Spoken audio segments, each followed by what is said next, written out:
Estamos estudando com o pastor Afonso Chaves, dentro da série Instituto Gunnar Vingri,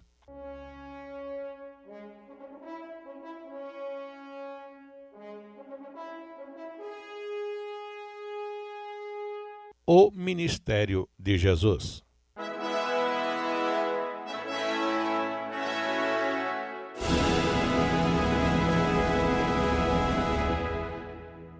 Dando prosseguimento aos nossos estudos nas Sagradas Escrituras, agora nos Evangelhos, e tendo tomado o propósito de estarmos procurando estudar os eventos ali registrados nos 4 Evangelhos, numa forma cronológica, temos chegado até a 8ª parte do nosso estudo, agora com o tema o princípio do ministério de Jesus na Judéia.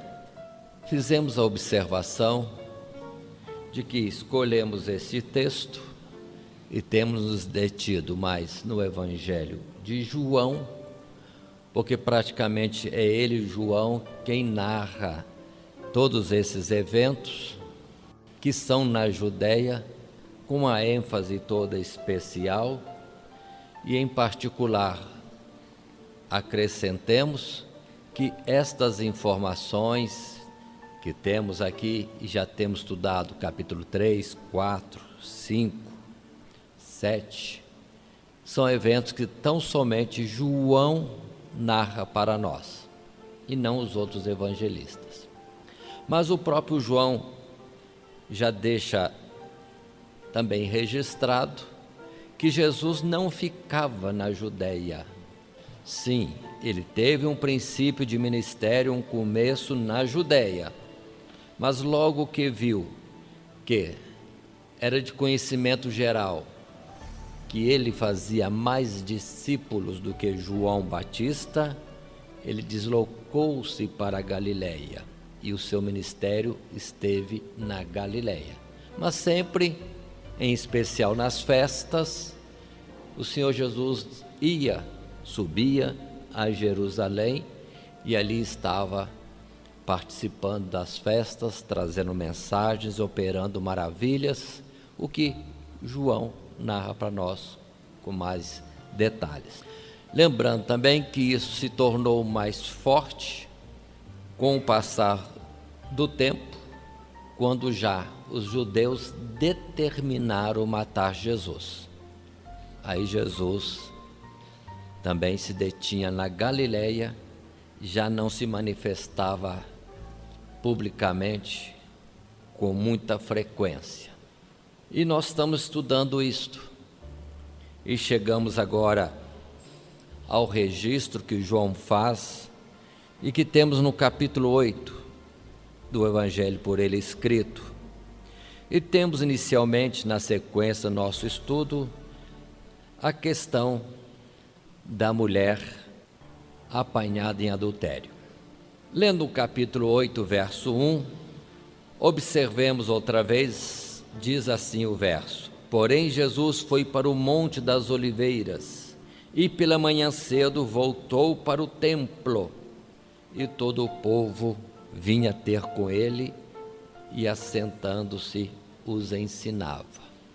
Observe que Jesus se detinha durante o dia em Jerusalém, ensinando o povo, e à noite recolhia-se no Monte das Oliveiras, era comum isso, e pela manhã retornava à cidade e ali ensinava o povo. Lembremos, não no templo propriamente dito, mas sim em edificações ao redor, construções que eram depois agregadas, mas não é o propriamente chamado templo, porque no pátio, no primeiro santuário, no segundo santuário, só entravam os levitas, melhor dizendo, com mais restrição, os sacerdotes, e ainda com mais restrição, no lugar santíssimo, só o sumo sacerdote uma vez por ano. Continuando então, Jesus ensinava ao povo.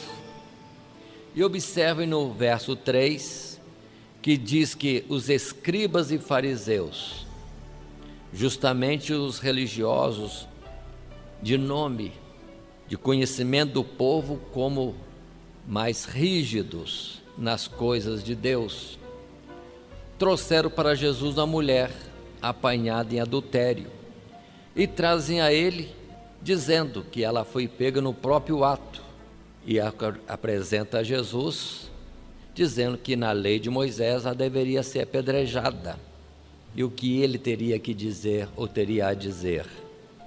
Na verdade, não queriam uma justiça, estavam provocando, tentando, colocando uma situação de laço para Jesus. Se Jesus fosse contrário à lei de Moisés, pronto, não precisava mais nada.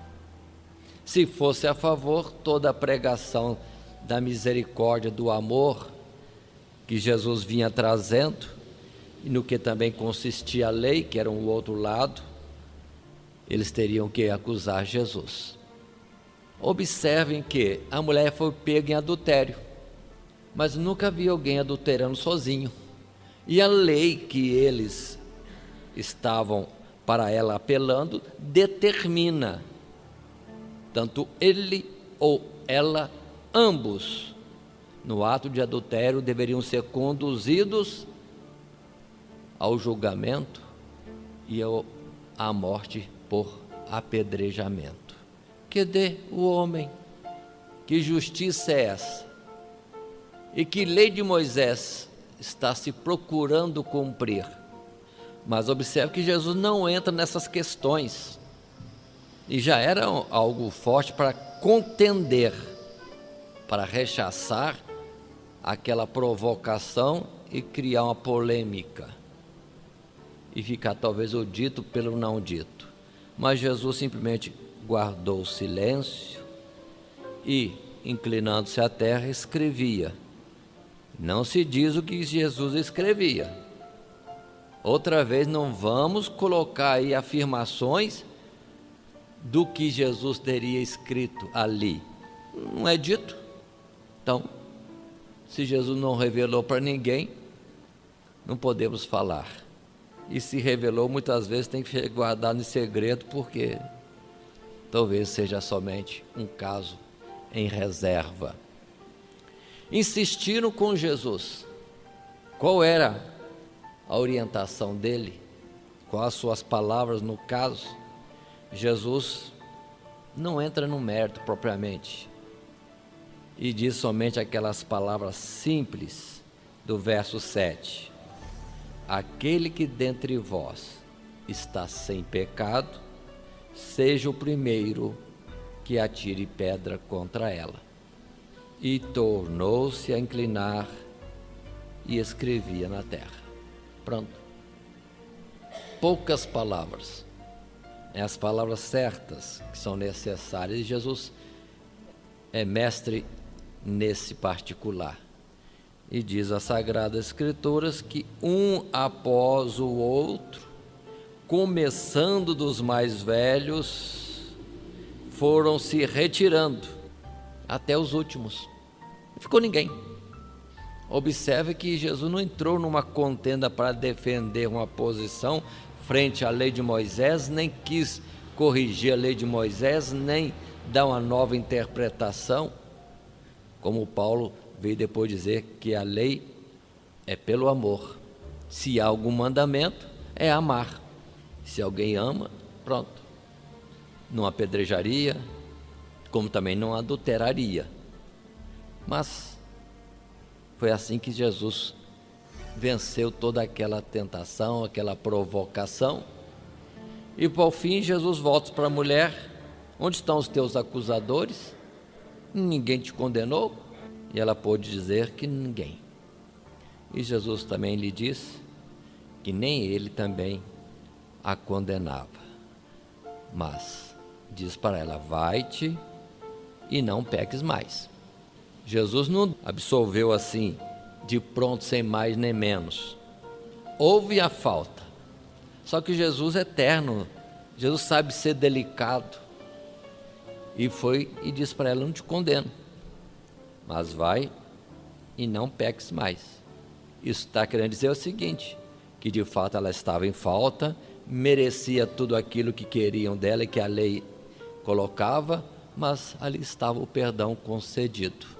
Não era o fazer por menos, era simplesmente perdão, mas não negar que houve a falta. Continuando todo o capítulo 8, a partir deste acontecimento, há sempre palavras que Jesus troca com os judeus, mas só que os judeus, em vez de pegar as palavras de Jesus como ensino, orientação, entravam em debate e discussão com Jesus. E aí, para eles não rendia nada, a não ser alguma palavra mais forte. Quando Jesus fala que eles são de baixo, eles são da terra, ele é do alto, ele veio de cima, em vez deles entenderem a mensagem da revelação que Jesus fazia a eles, que não era deste mundo, estava aqui, mas não era deste mundo. Não, entrava em contenda com Jesus. E dentro dessas palavras foi quando Jesus, no verso 31 deste capítulo, chega a dizer para eles, aqueles que criam nele: se vós permanecerdes na minha palavra, verdadeiramente sereis meus discípulos. E ainda acrescentou no 32, e conhecereis a verdade, e a verdade vos libertará. Jesus, falando isso de forma pública, ainda que destinou essas palavras aos que criam nele, outra contenda se levantou. Logo os judeus se colocam contrários, dizendo, verso 33, somos descendência de Abraão, nunca servimos ninguém, como dizes tu, sereis livres.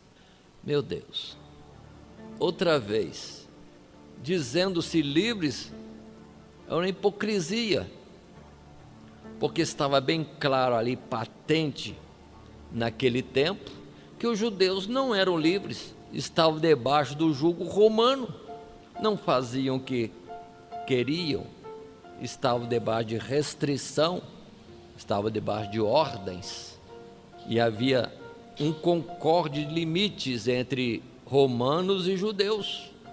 Eles eram dominados. Como diziam eles, nunca servimos ninguém, somos livres. Ou quase poderíamos dizer, quando é que os judeus foram livres? Talvez no tempo de Josué, talvez no tempo de Davi, Salomão, mas, meu Deus, sempre dominados e por fim até destruídos. Mas Jesus outra vez não entra na polêmica do aspecto físico, político, não. Jesus vai direto ao assunto principal na ordem espiritual, quando no verso 34 ele diz: aquele que comete pecado é servo do pecado. É o que temos Paulo também falando em Romanos capítulo 6. A quem nos apresentarmos para servir, destes somos servos, da justiça para a vida eterna, ou da injustiça, do pecado e para a morte. O salário do pecado é morte. Não há livres, não há livres. Até aqueles a quem o Senhor resgata e liberta da escravidão, da morte, das trevas, do engano, do mal, eles são atraídos ao Senhor como servos. Como diz a palavra em Efésios, levou cativo o cativeiro. Outra vez este aspecto. Mas continuemos dentro do texto. E Jesus volta a falar com eles no verso 36. Se, pois, o Filho vos libertar, verdadeiramente sereis livres. E Jesus fala forte quando diz para eles: bem sei que sois descendência de Abraão, contudo procurais matar-me, porque a minha palavra não entra em vós. Observe como Jesus fala claro.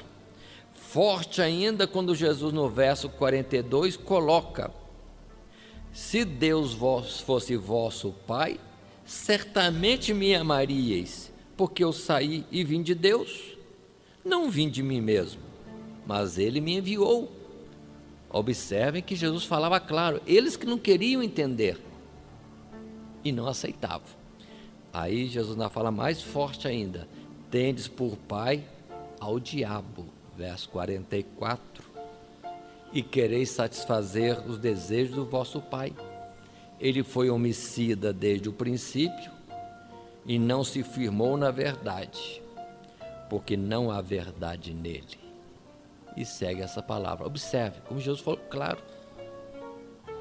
E aqui apontava de uma forma sem dúvida que aqueles que ali estavam como judeus, e que Jesus disse que de fato eram descendência de Abraão, mas na carne, porque nas coisas espirituais eles tinham por pai o próprio diabo. Aí fica caracterizado mais uma vez que Jesus veio buscar na terra não foi o israelita segundo a carne, descendência terrena de Abraão, mas a descendência da fé. Aí está o verdadeiro israelita. E o tempo das figuras já acabou. Já acabou. O muro da separação já foi derribado. Agora, quem é de Cristo já está em lugares celestiais. Israelita pela fé, no Espírito, não na carne, nem na letra da lei. Mas voltando, no Espírito. E assim Jesus falou bem claro. Mas continuando, verso 51, ainda nessas conversas, palavras claras que Jesus falava e que os judeus torciam para contenda e debate, ainda que Jesus fugia disso, vemos Jesus falando bem claro: se alguém guardar a minha palavra, nunca verá a morte. Pronto. Que palavra tão forte e clara para falar da autoridade dele sobre a vida e a morte. Mas lá vem os israelitas outra vez no verso 53, dizendo: és tu maior do que Abraão, nosso pai, que morreu? Abraão morreu. E também os profetas morreram. Quem te fazes ser? Eles entram em contenda, não pegam a essência da palavra, que Jesus tem poder de dar vida eterna. Estava tão claro, não entram no debate. Ué, Abraão morreu, os profetas morreram, e você quem é? Mas aí Jesus fala no verso 56, Abraão, vosso pai, exultou por ver o meu dia, e viu-o, e alegrou-se. Estavam querendo saber de Abraão, e Jesus fala, Abraão viu o meu dia. Pronto. Em vez de parar e considerar se ele existe desde o tempo de Abraão, ele é alguém especial. Não, entra em contenda outra vez, dizendo, ainda não tem 50 anos e viste Abraão?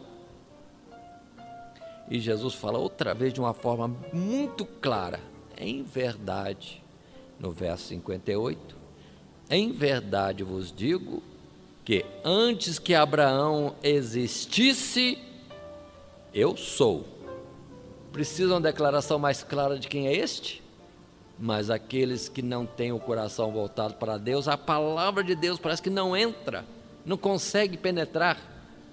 Foi quando eles vão e pegam pedras para lançarem em Jesus, entendendo que será uma blasfêmia grande demais. Mas era uma verdade clara, talvez demais para eles. E Jesus, entretanto, oculta-se. De alguma forma, não conseguiram o mau intento contra o Senhor Jesus. Vão observando, não é só esta vez que querem matar Jesus assim, após um momento de conversa, de ensino, de discussão, quando Jesus fala tão claro, eles não absorvem e levam para o outro lado, blasfêmia. Mas Jesus sempre escapa. Conforme ele disse, não era a hora dele. Continuando, entrando agora no capítulo 9, está outra vez Jesus em Jerusalém e passando por um homem que era cego de nascença, os discípulos aproveitam a ocasião para uma pergunta. Este homem, cego de nascença, por que ele é cego desde que nasceu? Pecou ele? Ou pecaram os seus pais para que nascesse agora assim, cego? E Jesus fala de uma forma clara, no verso 3, nem ele pecou, nem seus pais, mas foi assim para que se manifestem nele as obras de Deus. Observem que Deus tem controle sobre tudo. Há muitos que questionam, por que tanto mal? Por que tantas pessoas deficientes nascendo? Por quê?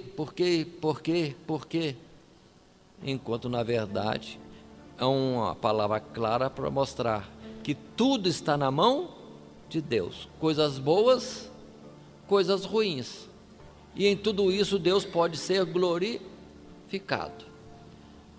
Que diríamos quando Isaías já disse no passado que ele cria o bem e ele cria o mal, ele cria a luz e as trevas, e o ímpio e o justo, cada um para o seu dia. E quem pode contender nisso? Ninguém. Ele é o Senhor, mas em tudo isso ele domina, ele é maior em tudo. Mas Jesus, nas suas maravilhas, faz uma coisa que não temos como descrever. Ele lança ou vem a cuspir no chão, com a saliva faz lodo, passa nos olhos do cego. Para nós na ciência seria um absurdo. Que perigo de contaminação maior, contrária a toda a ciência. Mas diz para ele, vai ao tanque de Siloé e lava-te. E ele foi, lavou-se e voltou vendo. Tanque de Siloé. O que significa Siloé? O enviado. Observe que nesta expressão, neste ato, Jesus está dando uma mensagem. Com o enviado, ou junto ao enviado, consegue-se tudo. Dele mana a virtude. Observe a ligação deste fato. Jesus podia curá-lo imediato, mas fez uma coisa diferente, mandou lavar-se no poço, na fonte, o enviado. Olha como é que Jesus se declara. Muito bem, aí está o cego, o que fora cego, desde seu nascimento. Aquilo é notório, muitos anos cego. E começa o questionamento: quem te curou? Como isso foi feito? E o homem explicando.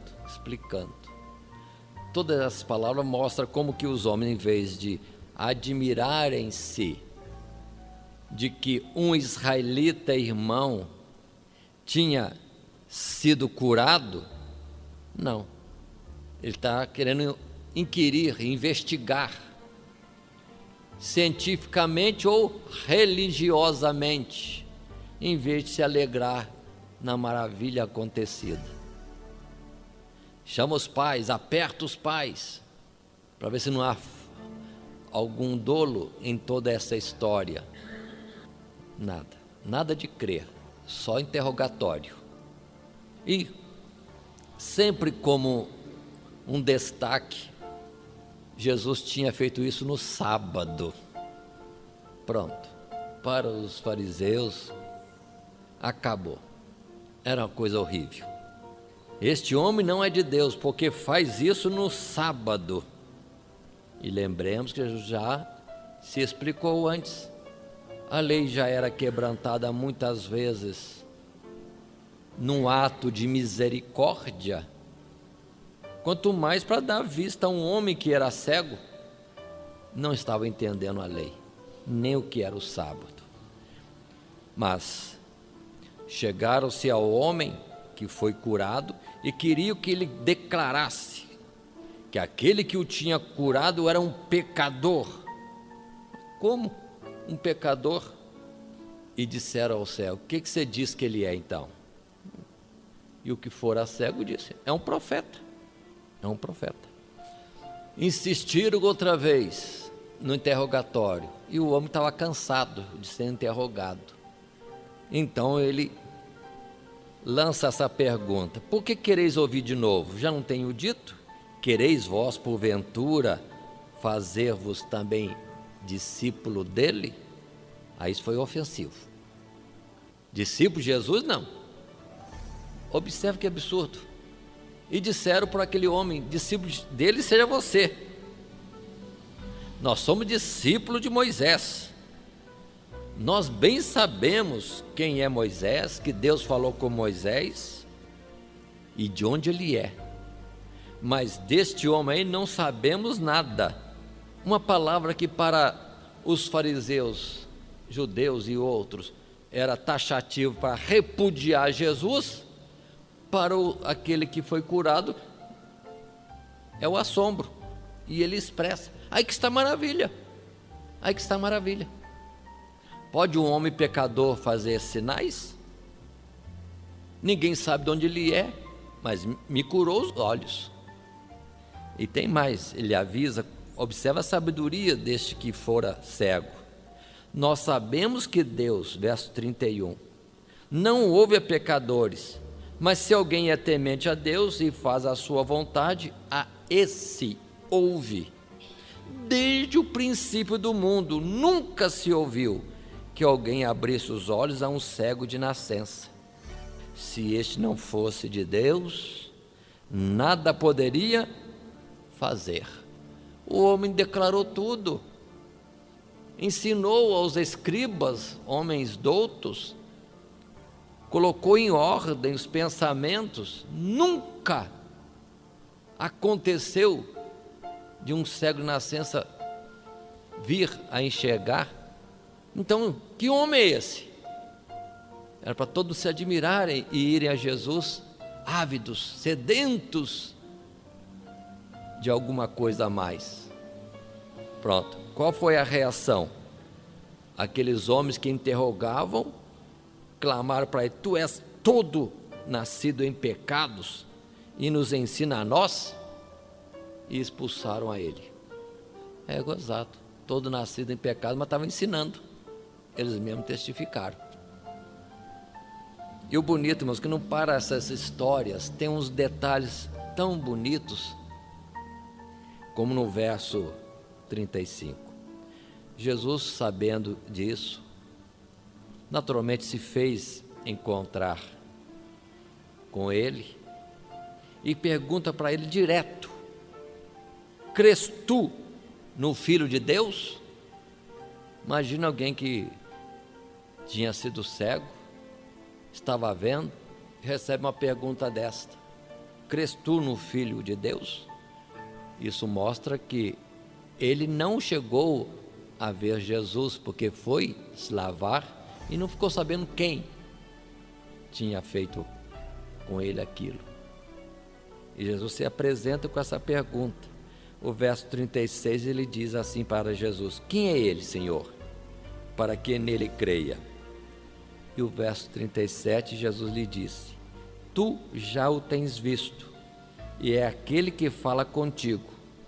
E ele disse: creio, Senhor, e o adorou. Fácil. Por que esse homem creu tão fácil?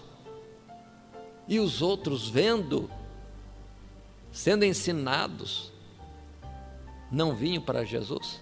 Por isso que Jesus sempre vai voltar a dizer: vocês não são minhas ovelhas, vocês não ouvem, não entendem a minha palavra. O Pai não mandou vocês. E observe que Jesus agora coloca outras palavras no verso 39. Eu vim a este mundo para juízo, a fim de que os que não veem, vejam, e os que veem sejam cegos. Palavra forte. Mas o que significa isso? Todo aquele que testifica que não vê, que não entende, que não compreende, que não consegue, que é fraco, que é miserável, que é necessitado, que é dependente, Jesus é aí, é a solução, é a ajuda. Mas aqueles que se acham que estão bem, quando na verdade não há um justo sequer, perdem a oportunidade de socorro de Deus. Por isso que os próprios fariseus entenderam a mensagem. Eles entendem a mensagem, só que se não deixam levar. Porque no verso 40, diz assim: aqueles dos fariseus que estavam com ele, ouvindo isso, disseram: também nós somos cegos? Eles entenderam que Jesus falava de uma cegueira espiritual. E Jesus lhe responde: se fosseis cegos, não terias pecado.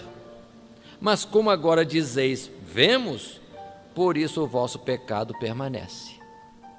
Jesus sempre tem a palavra certa. Aqueles homens a si mesmos se condenavam continuamente, repetidamente, porque querendo se justificar, e sempre se esbarravam no fato de que não queriam Jesus, porque não queriam Jesus só. Observe que as coisas continuam. O capítulo 10 ainda é sequência desses fatos. A divisão dos evangelhos, outros livros da Bíblia, em capítulos, e por não ter uma divisão com o sentido real de, vamos dizer assim, cenas distintas, quando se fala outro capítulo 10, parece que é outro tempo, outra história, mas na verdade é uma continuação. Jesus passa a ensiná-los, falando do pastoreio. Se lembrarmos Ezequiel 34, Jeremias, Isaías e outros profetas, onde já eles diziam sobre do pastor que viria, e que os pastores daquele tempo não eram na verdade pastores, a palavra de Jesus é nesse tom, dizendo que aquele que não entra pela porta do curral das ovelhas, mas sobe por outra parte, é ladrão e salteador. Aquele que por Deus não é enviado, é ladrão, é salteador, mas o que é enviado por Deus, esse sim, passa pela porta, no sentido de está autorizado, está sendo enviado. E Jesus, falando desse particular de ovelhas e pastor que conhece ovelhas e ovelhas que conhece pastor, eles não estavam entendendo. E no verso 6 está assim escrito: mas eles não entenderam esta parábola. E Jesus ainda volta a falar no verso 9 de uma forma mais clara: eu sou a porta, se alguém entrar por mim, salvar-se-á, e entrará e sairá e achará pastagens. O ladrão não vem senão a roubar e a matar e a destruir. Eu vim para que tenham vida e a tenham com abundância. Eu sou o bom pastor. O bom pastor dá a sua vida pelas ovelhas. Fazendo um paralelo disso aqui, destas palavras, com Ezequiel 34, outra vez, vemos o cumprimento da palavra de Ezequiel nesse fato. Porque Ezequiel, temos Deus falando: eu mesmo demandarei as minhas ovelhas, eu mesmo apacentarei as minhas ovelhas. Porque quanto àqueles pastores anteriores, não, apacentavam a si mesmo, e das ovelhas tiravam a lã, o leite, tiravam a manteiga, o queijo, tiravam tudo, e até a carne, matavam as ovelhas. Pelo que Deus falou em Ezequiel: eu apacentarei, eu de mim mesmo. E agora, quando Jesus chega e apresenta como o bom pastor que vem cuidar das ovelhas, era para fazer o paralelo e entender: aí está, aquele que por Deus seria enviado, ou ele mesmo, conforme ele disse em Ezequiel: eu mesmo apacentarei as minhas ovelhas. Mas não entenderam outra vez. Mas Jesus continua a falar, fala do mercenário, aquele que apacenta só pelo dinheiro e não tem cuidado das ovelhas. Mas ele, Jesus, vem como o bom pastor que dá a sua vida pelas ovelhas. Verso 14, ele diz: eu conheço as minhas ovelhas, das minhas ovelhas sou conhecido. Aí está um detalhe que devemos estar atentos.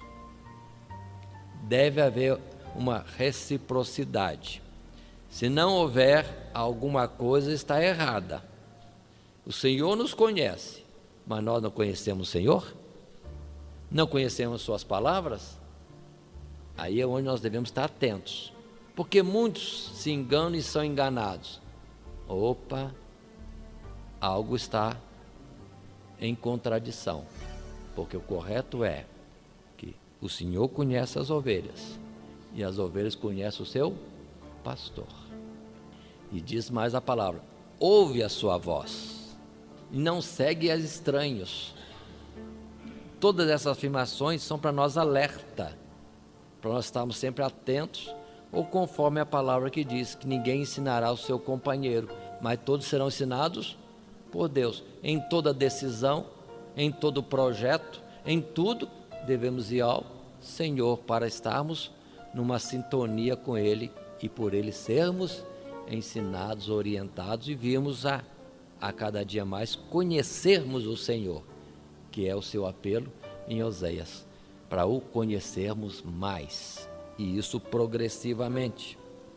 Mas Jesus continua no verso 17, vamos falar um pouco antes, no verso 16, que é uma palavra tão importante e bonita. Jesus dizendo: ainda tenho outras ovelhas, que não são deste aprisco, também me convém agregar estas, e elas ouvirão a minha voz, e haverá um rebanho e um pastor. Observe que Jesus veio para o que era seu, mas o seu não é só os israelitas não, são todos, só que cada um ao seu tempo. Primeiramente para os israelitas veio o Senhor, e primeiramente para os israelitas, ou judeus, os que estavam perto, mas a chamada também seria para aqueles que estavam longe, a tantos quanto o Senhor nosso Deus chamar. Então, observe, Jesus, o pastor, e o rebanho é um só. É um só. Quanta divisão em nome da religião, quanto apartamento em nome da religião e em nome de Cristo. Tem alguma coisa errada, porque se é por Cristo, tem que haver união. Se não há união, vamos entender, ou todos estão errados, ou só um está certo. Aí fica difícil saber, com tanta variedade e com tanta diversidade e com tanta separação. Continuando, na continuação ainda do capítulo 10, esses ensinos de Jesus, as palavras vão sendo trocadas sempre. No verso 20 temos uma palavra forte que falaram contra Jesus. Jesus falando, na verdade, alguns criam, alguns entendiam, alguns, como aquele cego na nascença, pouca coisa já basta, já reconhece Jesus como Messias. Mas Jesus falando, sempre a divisão, uns com Jesus e outros contra. No verso 20, alguns chegaram a dizer que Jesus tem demônio, está fora de si. Não entendendo, Jesus é que está errado, está fora de si. Mas ali vem a argumentação contrária. Eles mesmos que estavam ali, outros disseram: mas pode o demônio abrir os olhos ao cego? Então, a menção do fato anterior do capítulo 9, o milagre do cego nascença, que passou a ver. Pode isto acontecer? Demônio curar cego de nascença? E Jesus estava passando por ali. e chegavam mesmo a perguntar para Jesus: se é o Senhor mesmo que é o Messias, declara para nós claramente. Observe que já frisamos isso, que Jesus já se declarou tantas vezes. Mas Jesus responde para eles no verso 25: já vô-lo tenho dito, e não o credes. As obras que eu faço em nome de meu Pai, essas testificam de mim, mas vós não credes, porque não sois das minhas ovelhas, como já vô-lo tenho dito. Aqui Jesus fala das obras, as muitas obras que Jesus fez, ou fazia entre eles naquele tempo, era também uma ajuda ao despertamento da fé. Obras não salvam ninguém, obras não criam fé em ninguém, mas pode despertar naquele que tem fé, esta fé que está ainda latente. E Jesus fez muitos milagres, e chega a dizer: as obras que eu faço em nome do meu Pai, elas testificam de mim.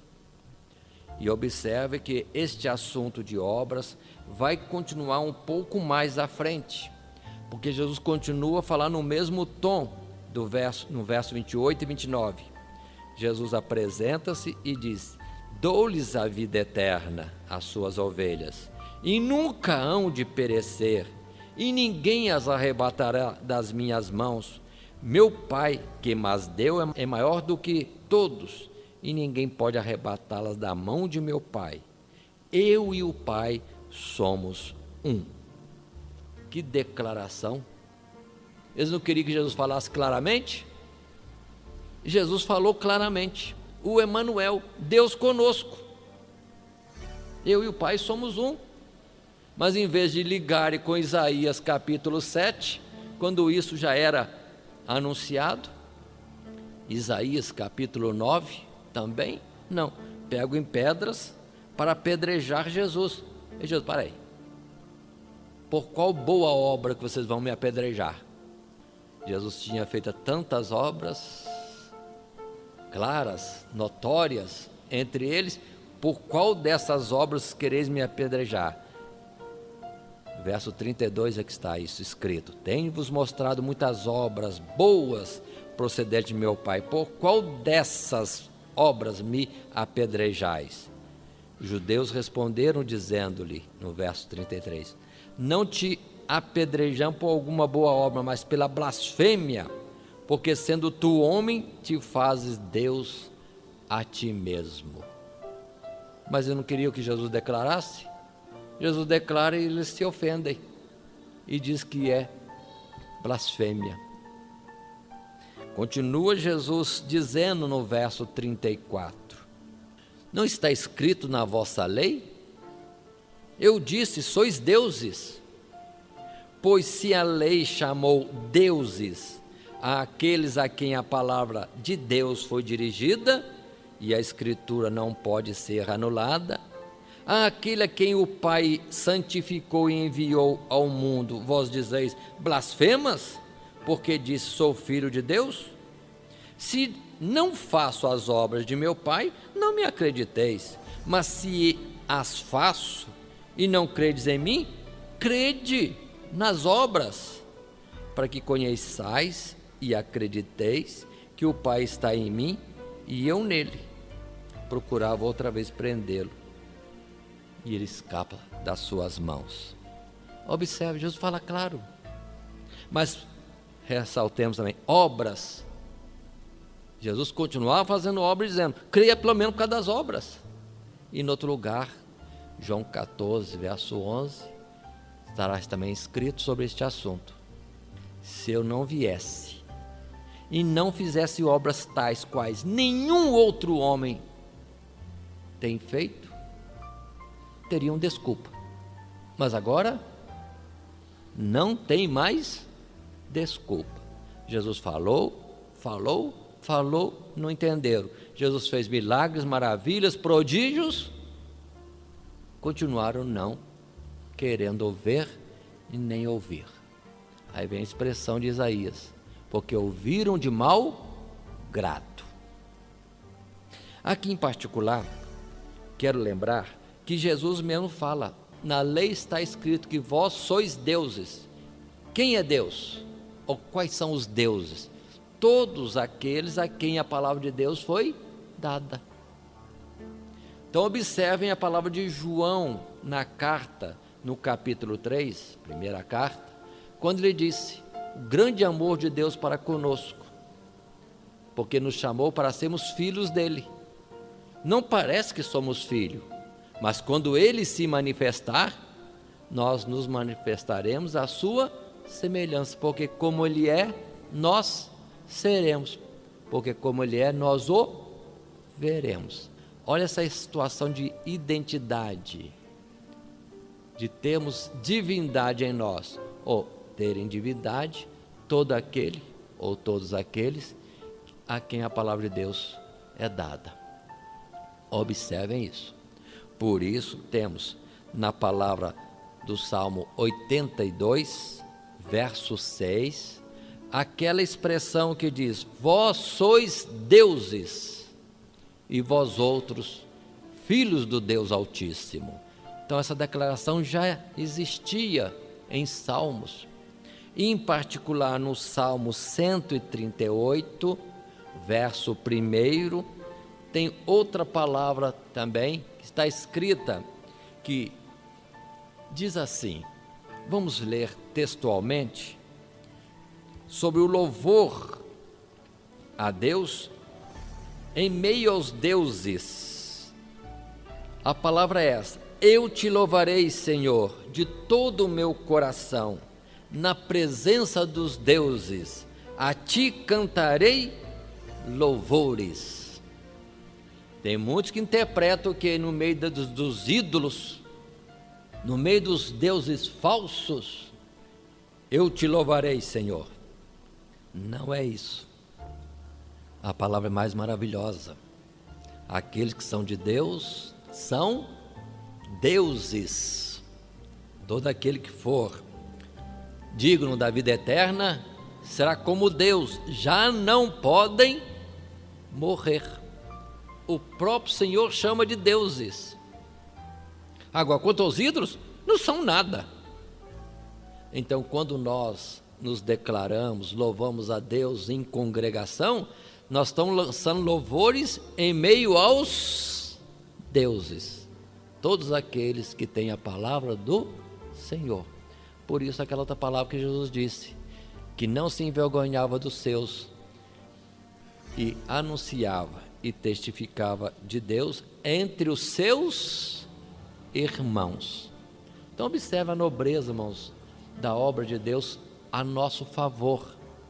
Não é só ter vida eterna, morar com Ele no céu, não, é termos uma natureza própria dEle, Deus. Mas quem é que entendeu isso? Os judeus da época de Jesus ouviram isto e pegaram em pedra para matar Jesus, quando ali estava de uma forma tão clara a obra de Deus para a vida eterna. Não compreenderam. E diz a palavra, verso 40, para nós fecharmos esse aspecto, para entendermos pela repetição, retirou-se outra vez para além do Jordão, para o lugar onde João tinha primeiramente batizado, e ali ficou.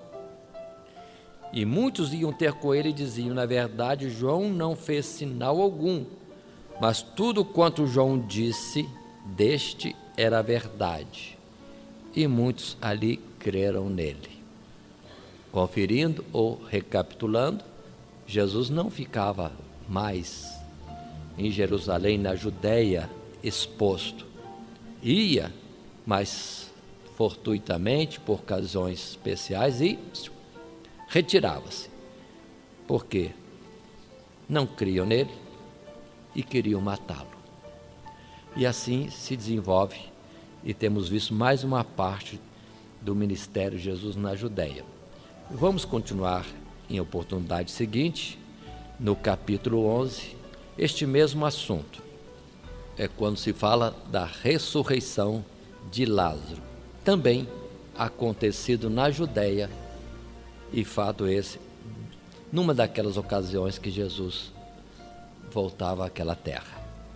Que Deus assim nos abençoe em Cristo Jesus. Amém.